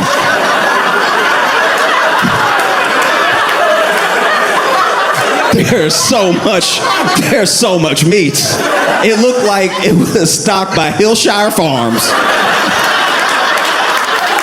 There's way too much meat in there. Not even mistakable meat. Not even like, oh, I thought the Impossible Burger. Like, it was full on meat. And when they ask him about it, he's like, oh, my son be sneaking in, you know what I mean? You know, because you know how when you have kids, you know, as parents, you know how when you have kids, they sneak into your home and leave food, you know what I mean? In the fridge uneaten. You know how children are. All they do is leave food in the fridge and smoke crack. That's what children do.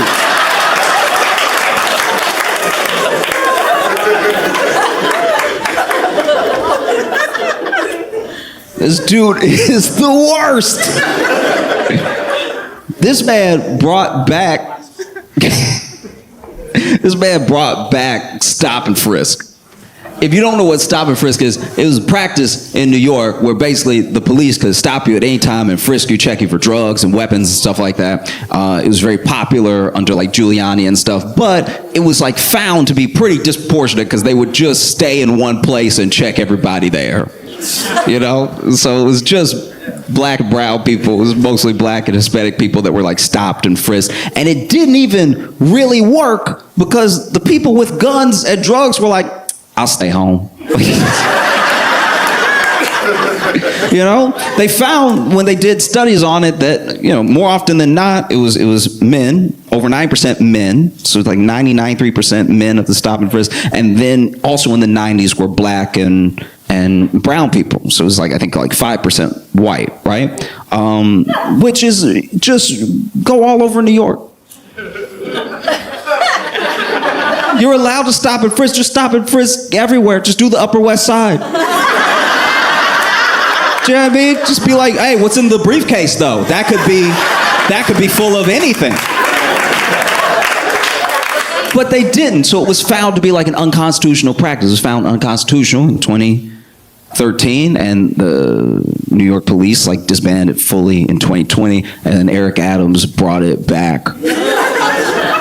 Which is odd, because this is my thing about Eric Adams, and what I mean about that chameleon move that he does is that Eric Adams, I don't even know the exact particulars of the story. All I know is that he was arrested when he was a kid. Some people say he was a member of a gang himself, right? And that he, got beat up by the police. He tells the story of being a victim of police brutality at like 14, 15. Him and his friend got caught. They had done two things. I think they had stolen some checks or something, and they stole something else, and it was when they were trying to cash the stolen check they got caught, and basically they got beat up at the police station.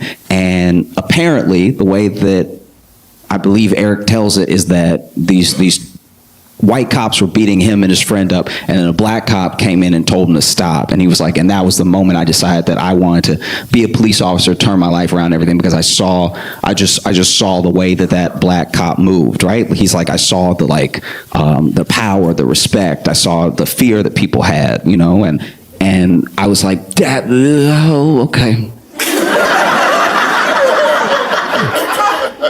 It's a weird thing to pull from that lesson, but all right. We're all our own people. And so it's weird to me that he's so adamant about being punitive as someone who grew up the way that he grew up. It's very odd that he doesn't see himself in any of the youth that he wants to arrest or wants to punish. Like that's even only part of why he sucks. Like, he sucks. This dude sucks so much. He's the worst.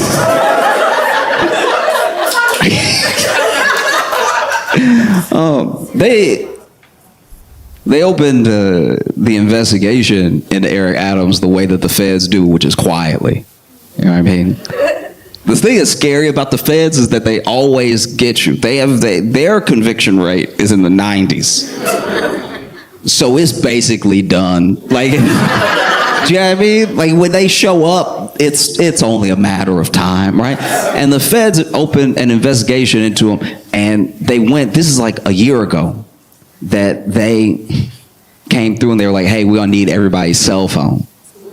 Your whole team, right? Which is already not great.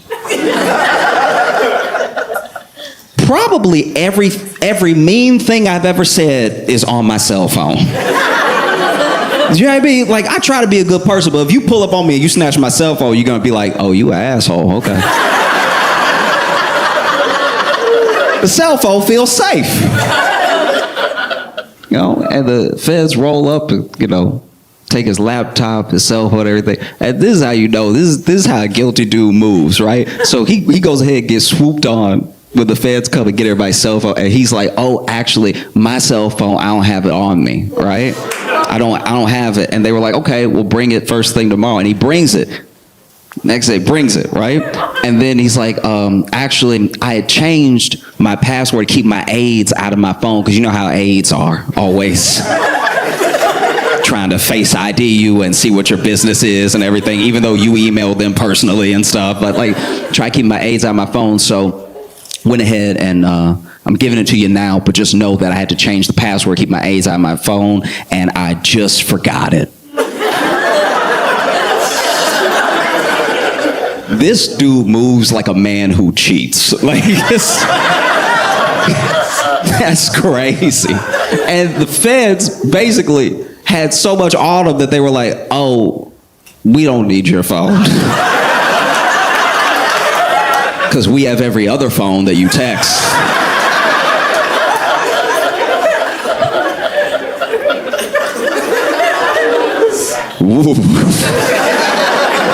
There's even instances of Adam's aides knowing things were illegal and then being like, y'all, this is illegal. They said it in the text, but y'all, this is illegal. I don't think he'll want to do it. And then, that text bubble? He'd be like, hey, this is illegal. I don't know if he'll want to do it. And then the person from Turkey or wherever would be like, are you sure? And then the text bubble.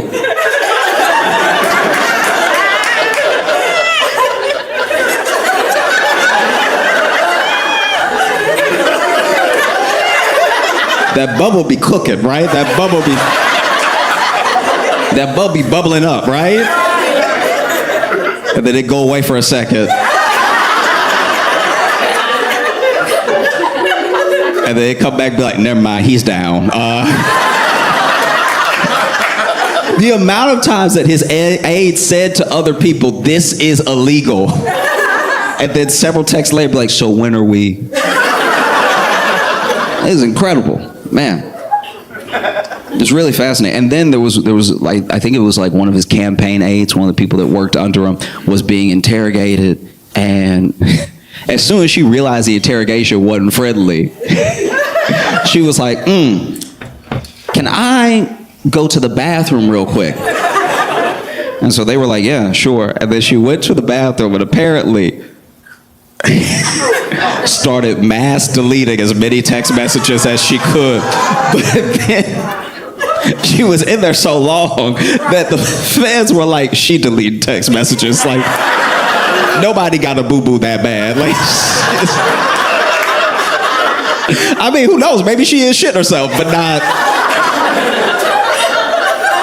I can just imagine you realize your boss about to go to jail, you might go to jail too, and now you in the bathroom just, I'll be right out. Oh, it's bad. Oh no. Y'all still there? I can't stress this enough. This dude sucks. Like, it's like, okay. Maybe one of the funniest things about the whole case is that we don't definitively know one way or the other, but there's a chance that this dude, like the last straw that broke everything, that had the roof come tumbling down, that kicked over his house of cards, might have been, maybe, Sabrina Carpenter. Inadvertently. I don't know if you remember, but Sabrina Carpenter did a music video for a song called Feather, right? And in that music video, she's in a church, right? And she got permission to be in that church. As controversial as everything was, and as much as the archdiocese freaked out after they saw the video and as upset as people were, she got permission, right? She did the right thing, and she asked, can I do my video here? She didn't just run in and be like, quick. She did everything by the book, right? And the person that allowed her was a Monsignor, right? This Monsignor gave permission to shoot in the church and everything. And then when the video comes out, obviously the archdiocese is all upset and stuff. They're like, nothing provocative or sexual should be in a church.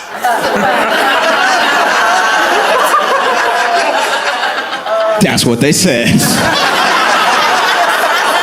Don't get weird with me. And so then they demoted the Monsignor. That's how mad they were, you know? They didn't fire him because I guess it's impossible to get fired at a church. You know, anybody else, any other job, they would have been like, you gotta go. But Catholic Church, they're like, no, we'll move you, don't worry. And basically, one of the things that came from that whole thing, especially how public it was the feds subpoenaed the archdiocese over the Monsignor because he had connections, like as in a relationship or maybe even a business relationship with Eric Adams' chief of staff, right?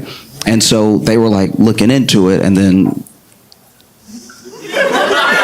Sabrina Carpenter's moved on. She just sort of like, oh, I didn't realize it. Whoops. And I don't know.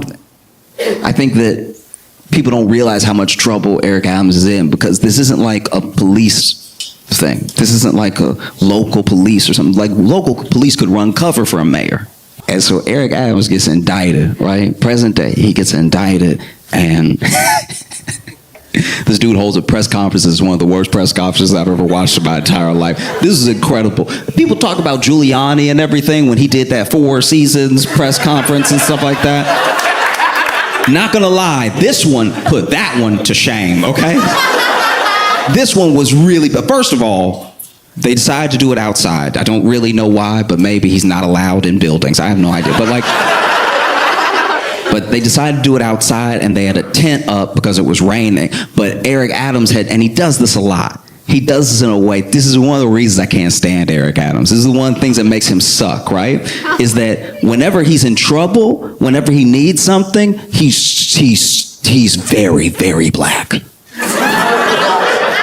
You know, and so now that he's in trouble, he has gathered around him every black person that will stand next to him, I suppose. And so he had everybody. He had so many people that they couldn't all fit under the tent. So now there are some people getting rained on halfway, just trying to lean in, everything. Do the one-sided thing. And the press conference starts, and there's protesters at the press conference. And, you know, Adams did some weird stuff. Like when he got indicted, he did like a message to New Yorkers and everything. And in the message, he says, like, I knew as soon as I stood up for New York, I would become a target. And then we were like, when did you stand up and who is targeting you? Like, this is odd. I've heard this language before, but I've never seen it make less sense since the last time I heard it. You know? And finally, you know, he goes ahead, he's doing press conference and stuff, and there's protesters there. And the protesters are screaming at him. They're like, you're an embarrassment. Don't try to act black now. You brought back stop and frisk. You brought back every policy that came down hard on the black community, but now you want to be black because you're in trouble and you want us to back you up and everything. And they're yelling. And the whole time, Eric Adams is like, You ever been at a restaurant and there's a couple trying not to fight? And then finally, one of them can't take it anymore, and she stands up, and she's like, you cheating bastard, or whatever, and then he's like, It was that. And so he just stands like, okay. And then he lets people speak for him, right? So his pastor speaks, and his other pastor speaks, and I think another pastor speaks. You go to extra church when you're in trouble, right? So then pastor after pastor after pastor are speaking, right? And all the pastors are like, hey, listen, we don't even know. Everybody has to have their day in court. Like, no one is actually professing this dude's innocence. Everybody's like, yeah, you can't judge lest ye be judged. And once again, remember, I told you it's one of the worst press conferences I've ever seen, because not only can not everybody fit under the tent, and not only are the people not making a convincing argument for Adams to be innocent, which is what we would very much like our elected official to be, right?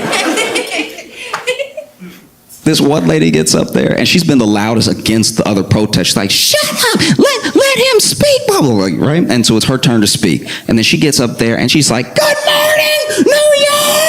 Like, she's just trying to shout everybody down. She's like, I've known Eric Adams for 40 years! And she's just screaming, right? And he is completely, and then the mic starts going out, completely.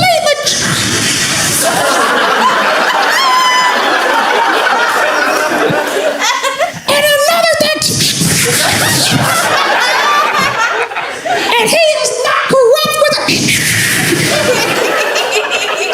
Thank you.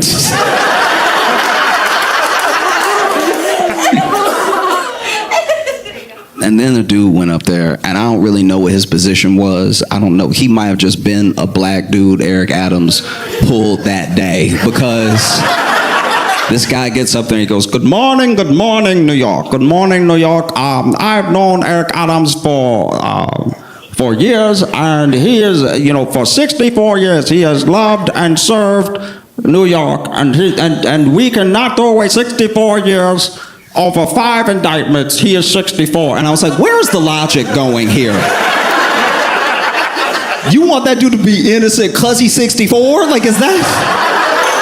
There's no way he served 64. He just is alive for 64 years. But this dude was slick with it. He was like, do not throw away 64 years over 5 indictments. Nobody gonna kill him. Like, what are you talking about? Throwing away 64, we're not dating him, he got indicted. Do not throw away 64 years over 5 indictments. He is 64, thank you. feel like that's all I do. The Eric Adams was like, probably should have let that be a tweet. And then it's Eric Adams' turn, right? And then counter protesters are yelling. They're like, "You're an embarrassment. You're an embarrassment to black people. You are an absolute embarrassment to the city. Okay, you trying to make it a black thing? It's not a black thing. It's a you thing. You're corrupt. You're corrupt by yourself. It's not a black thing. It's a you thing." Right? This dude's screaming, and he's like, "What? Why is anything you're saying different from Trump? You talking about you stand in the way? Stand in the way of what? You corrupt by yourself, right?" And then Eric Adams like. And then he starts taking questions, right? And some of the questions were, you said that as soon as you stood up for New Yorkers, you would become a target. Who do you think you're a target of? Like Homeland Security, or what? There are government bodies that are serving you this indictment. Who do you think is targeting you and why? And then he was like, "That's a question for the federal government." And I was like, okay, not a great start. And then he goes, "Let me just get something clear right now." All right. And then the mic cuts out completely. It's like, "I just want to say to y'all,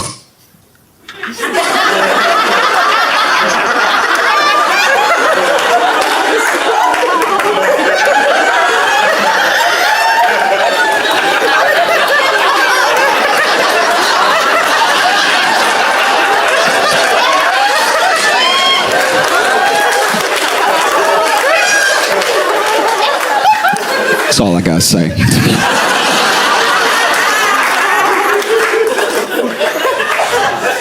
This is incredible, Incredible. I don't know. I would love to see Eric Adams go to Rikers. I mean, particularly because of the terrible job he's done with Rikers. Just so you know, Rikers is a horrific place. It's been compared to Guantanamo Bay. Mainly because most of the people in Rikers, around 85%, have not been convicted of a crime. They just cannot afford to get off Rikers. They can't afford to pay bail and stuff like that. But they sit there until the trial, and the trial is sometimes 8 months away, 9 months away. So there are potentially innocent people just sitting there, rotting in a jail in terrible conditions because they just didn't have money. Any one of us could not have money. Most of us don't have enough money for the things we would like. So that's how close we are to being them. And it's so bad that there's a federal monitor that's like over Rikers, and Eric Adams has worked with Rikers to subvert everything that would have them comply with the federal monitor, right? It's horrific. And all they've really done is like try to throw money and staffing at the problem, but then money and staffing have become the problem because now Rikers is such a cushy job that there are a lot of people who don't show up for work. So now they really are wasting money because they'll be understaffed on a day where everyone is scheduled and then everyone calls in sick. And then people die at Rikers. People die every year at Rikers. It's absolutely insane. And the staffing, if I'm correct, maybe I'm wrong, right? But last time I looked it up, the staffing was like 2 to 1. Right. No jail has 2 to 1. Right. No jail anywhere has 2 to 1, And so what a poetic thing it would be, for the guy that a year ago gave the key to the city to Diddy.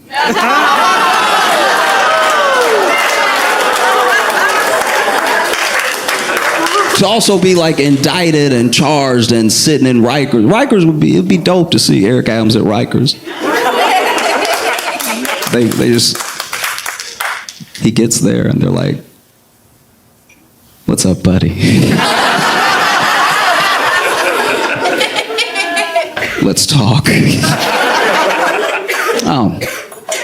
And so many people have resigned too. So many people have resigned from Eric Adams' administration that I don't know who works at New York anymore. It's a lot of people. People nobody was talking to, by the way. Like people who just are like, I'm just in charge of the library, but I'm gonna go because the block is hot. I don't want these problems.